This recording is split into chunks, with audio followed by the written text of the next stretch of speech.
But, guys, we'll have the debate, who's better, Alabama or Georgia?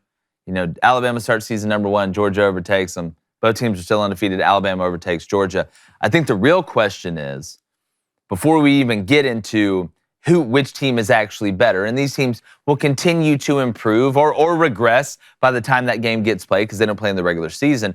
I think one of the best ways to look at it is, Cone, will this get settled on the field, one, and will both of these teams be undefeated when they play each other in Atlanta? Well, I just pulled up the schedule right here, and first off, on the rankings, I have no problem with Alabama jumping Georgia this week. Remember, it was Alabama who was ranked 1 and Georgia was ranked 2 until what? Alabama almost lost a close game at Texas, right? It was that very close, narrow win that said, oh, you know what? I think Georgia deserves to be number 1. Well, now we've had 2 weeks in a row where Georgia's kind of slipped up, and Alabama proved that they can beat a good Arkansas team by 23 with your backup quarterback playing most of the game. I have no problem with Alabama jumping to number 1, but I will say this. I pulled up the schedule.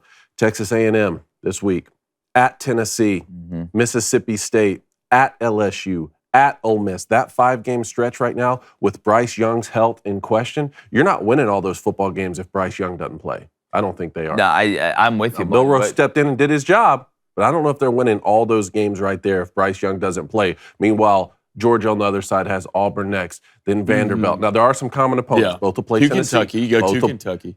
And both will play Tennessee and both will play Mississippi State. So we'll get a little bit of overlap there. But I don't know if Alabama wins all 5 of those games. Where would you put Alabama? This is kind of an interesting question. I was thinking about this. Where would you put Alabama rank-wise if it was Jalen Milroe quarterback and Bryce was gone? Where'd you rank them? I'd put them 3. You'd put them 3 right now? I'd put them 3. That begs the question of, well, what are we ranking? Are we ranking based off what a team has already done or what we think is going to happen? Well, I would say just last week, what you saw from Milroe last week. If you knew he was going to be the quarterback. If he's the guy. He's the guy. Again, I would still rank based off what's been done. I would be fine. Well, I think to me, you got to blend both, though. When you're doing these rankings, you got to look at what's been done and then you got to project. I think on one hand, you can say, all right, we've seen Alabama. We know about the offensive line. We know about the wide receiver room. We know about the DBs, the linebackers, and everything. But with Jalen Milroe, and again, Bryce is going to be fine. I think Bryce is going to be back eventually. Obviously, a shoulder sprain isn't something you want, but it's a lot better than absolutely tearing your shoulder apart or having an injury that you know for sure he's out. Now, I'm not a doctor. Like I said the other day, I didn't stay at a Holiday Inn Express last night, but I do know that watching Bryce, the way he was going to act on the sideline, the way he was moving, shaking hands at the end of the game, I was watching things like that. I think he will be back. But you also have to take into account that Jalen Milroe is going to have to go to those hostile environments. And the playbook is going to have to be shrunk down somewhat. And I'm going to get into Jalen in a little bit. But I do think you can take a little bit of both, Cone, when you're making these rankings. But my point is, do I think that Alabama should have jumped Georgia? Personally, no. Do I understand why they did it? Yes. In my opinion, if Georgia played Alabama right now with Jalen Milroe having to start at quarterback on a neutral site, I would take Georgia, let alone that site being Atlanta, where they play the SEC championship game. So I think you do have to take both those into account. But does it really matter when both of these teams are most likely playing each other in Atlanta? Because even if Tennessee was to beat Alabama on the road, Tennessee is in the East, still have to play Georgia. I believe they go to Athens.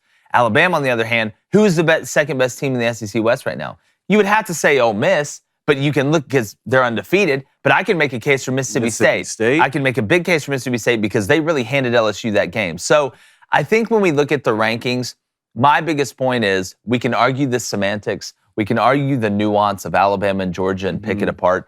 We do have to take into account Jalen Milroe, knowing that Bryce Young is most likely coming back by the time all this stuff would happen. It's a matter of when, not if. But are these two teams the ones we are going to see in the SEC championship game? I don't see a way in which that's not going to happen. Yes. I mean, other than maybe Tennessee. Because if Stetson, the thing about Stetson usually has one of these games through the year. It's one of these bad games. We didn't play that well, but Georgia ends up still You can say he had it last week. Yeah, that's what I'm saying. So he had it last week, and you still pulled out a W, which is huge. So, I mean, obviously the closest is Tennessee, but these teams are going to line up. It's Georgia and Bama. They always line up in the SEC championship. Then we'll find out, and then we'll see a preview of the playoff, unless some Pac-12 team or some dark horse comes out of nowhere. But I don't see a world kind of where both these teams don't get into the playoff. Well, I mean, talking about the playoff, you look at the Big 12, they're basically eliminated outside of Oklahoma State. Oklahoma State better win. Oklahoma State better win every game. That was a big win. I don't think TCU is going through the rest of the season undefeated. Now, nothing would shock me at the end of the day, and I think Sonny Dykes is a guy we have to start talking about for Coach of the Year after leaving SMU to go to TCU the way that they're playing. But you look at the Pac-12, I mean, you got USC is pretty much the team out there. USC's got to drop. It's got to be USC. So right now I'm looking at the Pac-12 and the Big 12. USC gets one loss, and I want to go through, we need to pull up the Oklahoma State schedule because I do want to go through that because if they do go undefeated, they're getting in the playoff.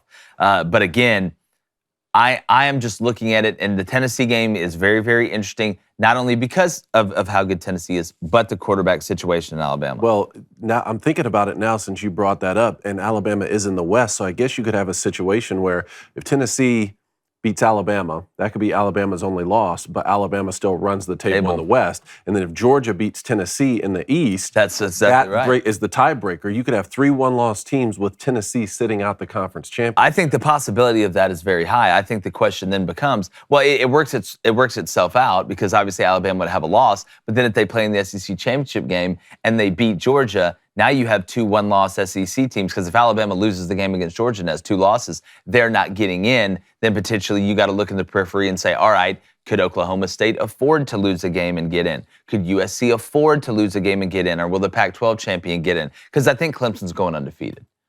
And then you look at Ohio State and Michigan. Now you say, all right, well, if Bama has 2 losses, Ohio State goes undefeated, and Michigan's only lost to Ohio State, or maybe a Penn State sneaks up on somebody. There's a lot of things that can happen.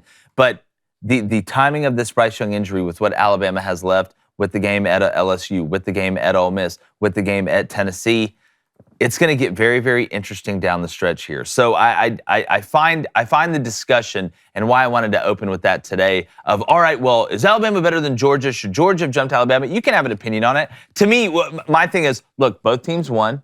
All wins aren't created the same. I get that. Yeah. But there are times when you go through the season, and Georgia has struggled the last 2 weeks. They haven't looked great, but they have won the game, and we know the players they have. We know the coaching staff they have, and we know the physicality. But Blaine, what's the Boosh? Do you want that schedule from Oklahoma State? Yeah, let's hit that schedule real quick, and let's go to the Boosh. You have it? Go ahead and go that. So they got Texas Tech this weekend at home. At home. That's not an easy game. It's not an easy game, but it's at home. You'd much rather go there, play at home than go to Lubbock, Texas. I agree. You go to TCU the week after that. That's going to get really weird. Then after that, you welcome the Longhorns at home. Then you go to Kansas State. Then you go to Kansas. Then you have Iowa State at home. Then you go to Oklahoma. Then you have West Virginia. No, who would have thought they're not Iowa going State, undefeated? Who would have thought Iowa State is the most automatic of Yeah, that's exactly right. You got to see a drop. There's a loss in there. There's a loss in there. I don't think Oklahoma State's a juggernaut enough. I don't think you can catch breaks enough. I tell you what, I'm continuing to watch Kansas State too, and they're just sitting there and sitting there and sitting there. I mean, you lost to Tulane, but you look at Kansas State right now, kind of the way they're trending, the way Adrian Martinez is being a dual threat guy. Just taking off. We may look back at this Big 12 standing. If this turns into Nebraska, Oklahoma State, Kansas State, Kansas, I mean, the Big 12 is fascinating right now. The Big 12 to me, the Big 12 to me conference is the most interesting conference, and I could make the argument they're the second best conference. I could make that argument. Let's talk about it. Conference. Yeah, I mean. No, not defensive conference overall. Deepest. Oh, deepest. Yeah, second, which again, that's how you got to grade a conference. Yeah, I mean, go through it. I mean, really, go to the Big Ten. Ohio State, Michigan, yes. Penn State, undefeated right now. Now they only beat Northwestern 17-7, and Northwestern beat the hell out of Auburn. They beat the hell out of Auburn, but so could you and 9 children. Illinois, Minnesota. Not Wisconsin, not Nebraska. Not Iowa. Maryland's going to be interesting. Maryland is still so weird to me. I always think of Maryland's ACC. Yeah, it's just still so weird to me that Maryland's in the Big Ten. All right, guys, hope you're enjoying the content. Do us a favor. Hit that like button. Hit that subscribe button. Also, hit that bell for notifications. We put out more content than anybody. That's what happens when you cover sports like a warm blanket in the wintertime, Cone.